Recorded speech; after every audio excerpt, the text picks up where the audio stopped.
This award from Shri N.R Chandur. I had the privilege of knowing our Vice President from the time when I was a little boy, because he used to be a regular visitor to our house.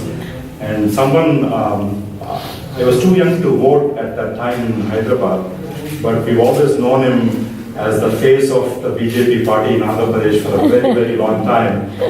Even though for much of that he was in the opposition, he always carried the good fight and with perseverance, and we can tell from where he is now that that perseverance has really paid off.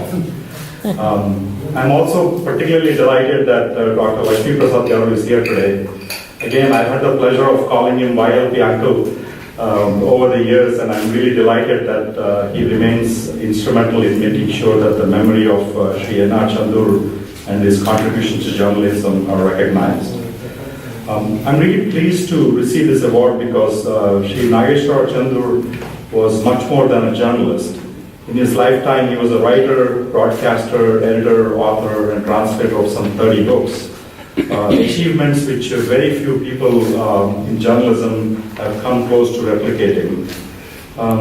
In addition to all this, he was also among the early media entrepreneurs in India who, along with his wife, N.R Chandur, managed to continuously publish Jagathi magazine for 55 years. It's a rare achievement to keep a publication without the backing of a big media house or corporates successfully operating for 5+ decades. And as someone who has moved from being a journalist to being on the business side of media in recent years, I am particularly aware of the challenges of keeping these publications going. Shri Chandur's collaborations with his wife, N.R Chandur, also an author and columnist, remind me of my own parents, Dr. Raju Narisetti, who is here, and my mother, Komala Venigala, who are also both writers and translators and teachers. And I grew up with the Jagathi magazine coming every month to our house for many, many years as well. Growing up in Hyderabad in the 70s and 80s, journalism was not particularly a profession that a young Indian child aspired to or was encouraged to take on. So I'm really grateful that my sister, Dr. Navina Hemant, who's here, decided to become a doctor so that I didn't have to face the pressure of being a doctor or engineer that all Telugu good boys become. But I'm also proud that in 30 years in this profession, I was able to, in many cases, be the first Indian and most definitely the first Telugu journalist to take on some of these roles. I was the first Indian to become the editor of the Wall Street Journal Europe, the first Indian to become the managing editor of the Washington Post, and the first Indian to be named managing editor of the Wall Street Journal digital. And I'm particularly proud of Mint newspaper, which I began in 2007, not very far from here at HT House, which continues to be recognized for its high-quality business journalism. In doing all of this, I hope that I have made it a little easier for young people to think of journalism, including at the global level, as a career option, particularly for Telugu and other Indians as well. Shri Chandur practiced journalism in days when there was no social media and some of the challenges we are facing with the spread of misinformation and fake news around the world today. These are particularly challenging times for those who are practicing journalism around the world.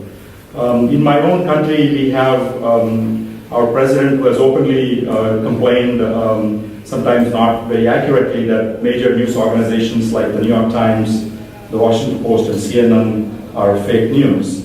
In other democracies like Turkey and Philippines and Mexico, practicing journalism has become dangerous, with journalists being put in jail and in many cases losing their lives. India, with its long history of independent and fearless journalism, has also faced challenges in recent years, as some journalists have been targeted for a variety of reasons.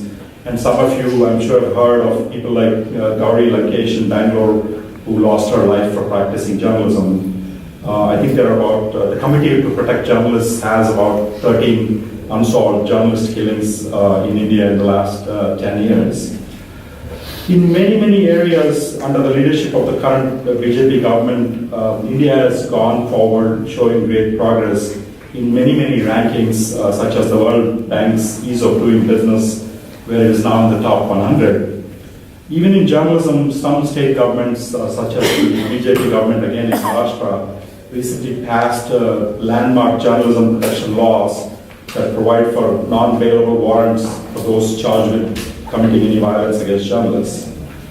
Still, India is ranked 136 out of 180 in the 2017 Press Freedom Index, which is compiled by the Reporters Without Borders. Slightly below places like Afghanistan, which ranks at 127.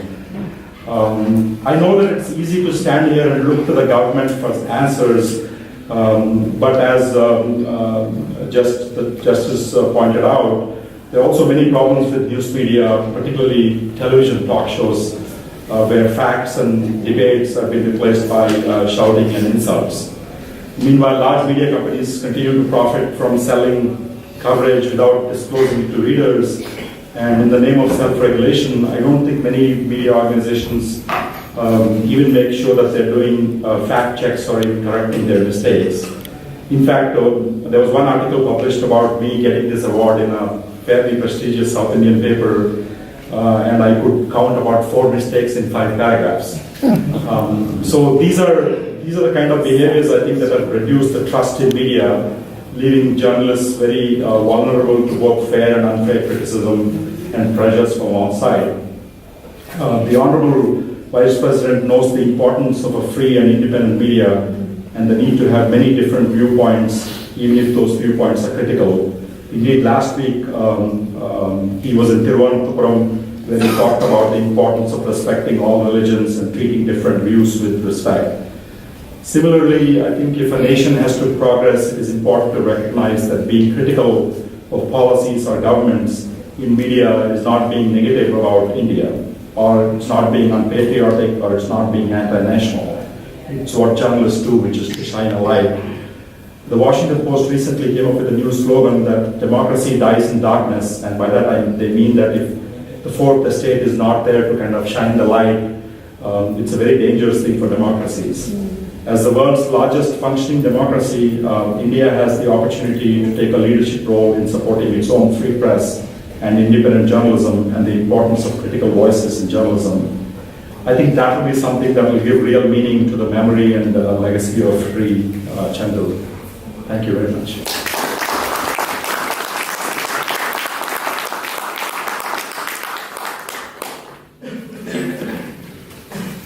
ధన్యవాదాలండి. ఇప్పుడు ఈనాటి